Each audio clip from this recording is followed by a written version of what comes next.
Hello aspirants, I welcome you all to Editorial Analysis of Shankar IAS Academy. Today's date is 21st of February 2025. Displayed here are the list of articles that we are going to discuss today. In this first article, we'll be discussing about the Koraput model that has led to the transformation of the tribal population. And in the second article, we'll be seeing about tax devolution when it comes to state government. So we'll be seeing both the articles from the mains perspective. So without any delay, let us get into the article discussion. Now look at this editorial article. This article talks about a particular tribe and the issues faced by them. So the government of India has launched a particular scheme to retrieve their condition back to the normal, and that is what this article entirely talks about. So let us see them one by one in this article from the mains perspective. Before that, I have a mains question for you. Discuss the challenges of food insecurity and undernutrition among tribal communities in India. How can community-based approach as seen in the Koraput model help address these issues? So it is actually a 15 marker question for 250 words. You can write an answer and post it in the comment section so that we can review your answer as well as your peers can review it. So let's start with who are these Koraput people. See, these people are residing in particular district Koraput in Odisha. They are a tribal community. So they rely mostly on the rice as well as wheat, and they have very limited access to vegetables, fruits, and pulses. And they have exclusion of this means that they have the exclusion of nutritious food, and they have a lot of micronutrient deficiencies. So this has led to a lot of challenges. For example, when you take Koraput, 43% of stunting. Stunting is nothing but low height for the appropriate age, and they have 33% underweight and 50% anemic. So this is for data under children below 5 years. So here we have taken all the data from NFHS 5, so you can add this also in your notes. So this has actually given out a very strong message that they lack proper cognitive or physical impairment. They have this impairment, and they have high mortality. So this is what the report is actually conveying us to you. Now moving on, we shall see about what are all the reasons for this particular condition. See, the first thing is the lack of awareness. They have very limited knowledge, especially about nutrition. Secondly, they have very poor IYCF practices. Here IYCF is nothing but infant and young child feeding practices. So when we are talking about this particular practice, there is something called golden hour. So golden hour is nothing but feeding the child within 1 hour of childbirth. So this is what the golden hour is about. Most of the people lack awareness of this golden hour. While giving giving the child, while feeding the child with the milk during this particular time, the child will get the utmost nutrition from the mother. So lack of those kinds of information is actually causing these kinds of nutrients deficiency in children, which is leading to mortality. Now, apart from this, there is low awareness on programs, especially government programs like midday meal and ICDS's integrated child development schemes. Moving on, we shall see about other causes. The first important thing is they have marginal land holding, so that they are doing only subsistence farming. Subsistence farming is nothing but they farm only for they do agriculture only for the need of their own family. So that is what is called, especially here you can see the growing basic crops for survival. Only for them they will be growing, and not for the making profit out of it. So this apart from this, they have limited access to irrigation, fertilizer, and modern farming techniques. So apart from this, they have a seasonal food shortages. So all these has also led to the horrible situation of tribes.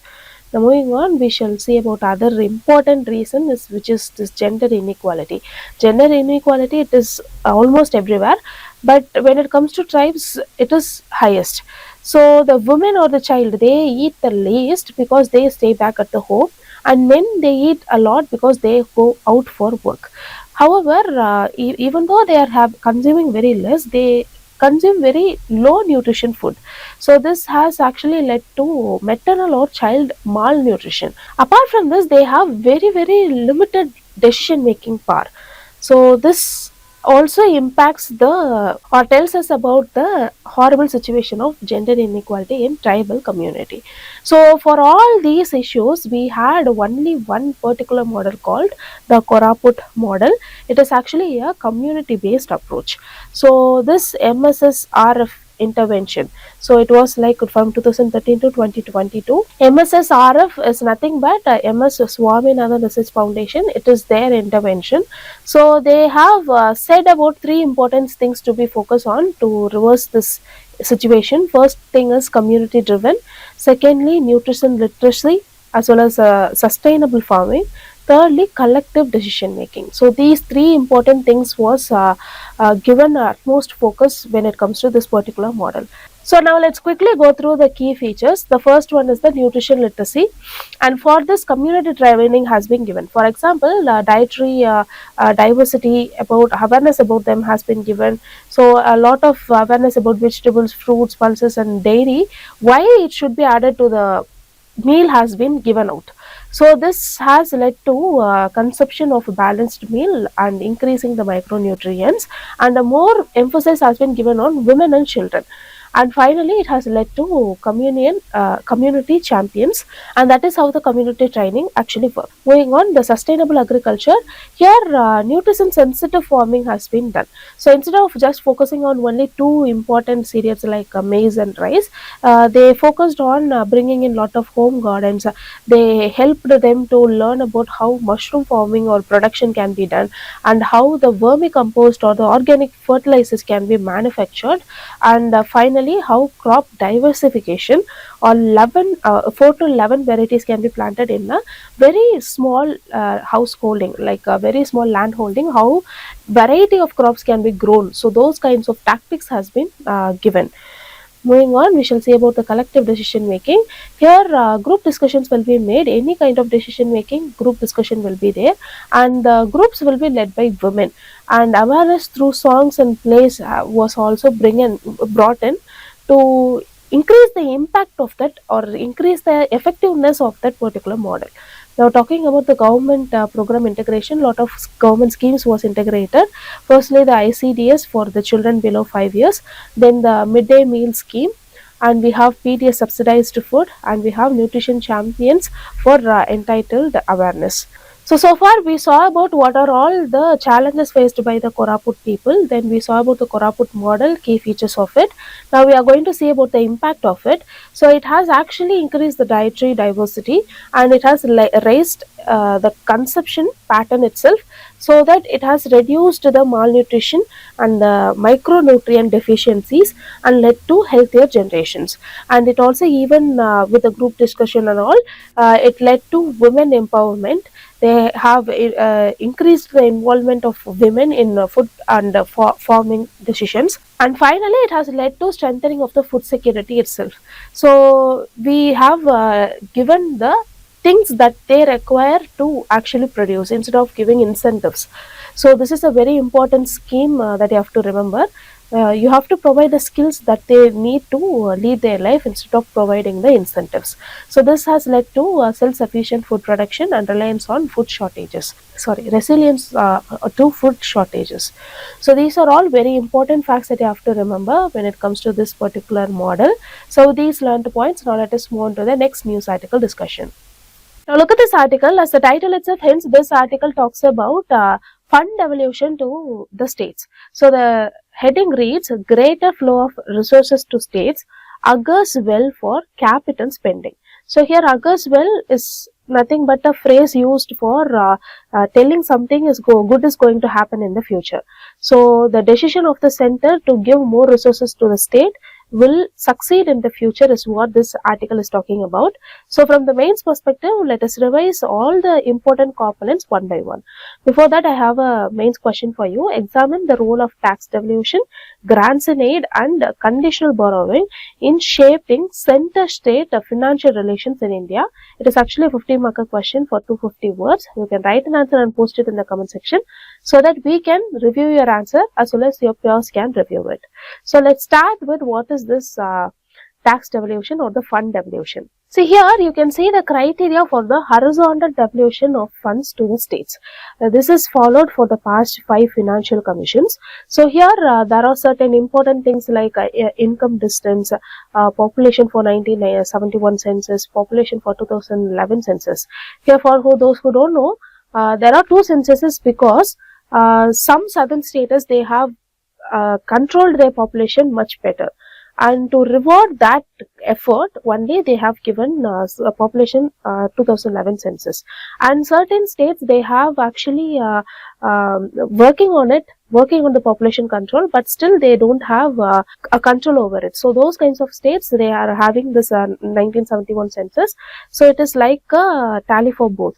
And the area they cover, a particular state cover, the forest cover they have the forest and ecology, and the infrastructure index, and fiscal discipline, and the demographic performance and tax effect.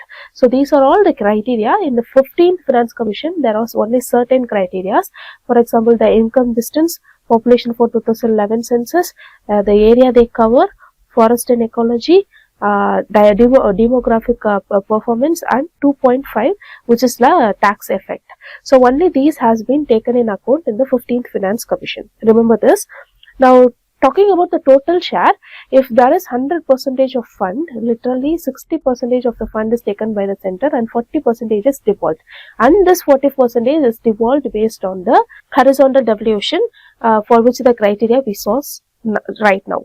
Now, apart from this devolution, there are certain key funding sources like the interest-free loan for capital expenditure. This has been given from 2020 to 2021 to the states. Now, talking about the tax devolution trend in the current year, in 2024 to 25, it has been revised like 12.9 trillion, which when you compare with the last time, it is like only 12.5 trillion in 2024 budget.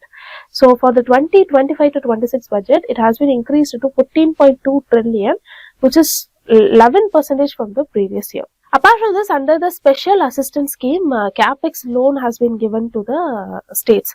Here, CAPEX is nothing but the capital expenditure. For those who don't know, capital expenditure is nothing but the expenses that is occurred by a particular government or a particular institution to build the future for that particular state. So that is what we call it as capital expenditure. So it includes the building of roads, infrastructure, and etc.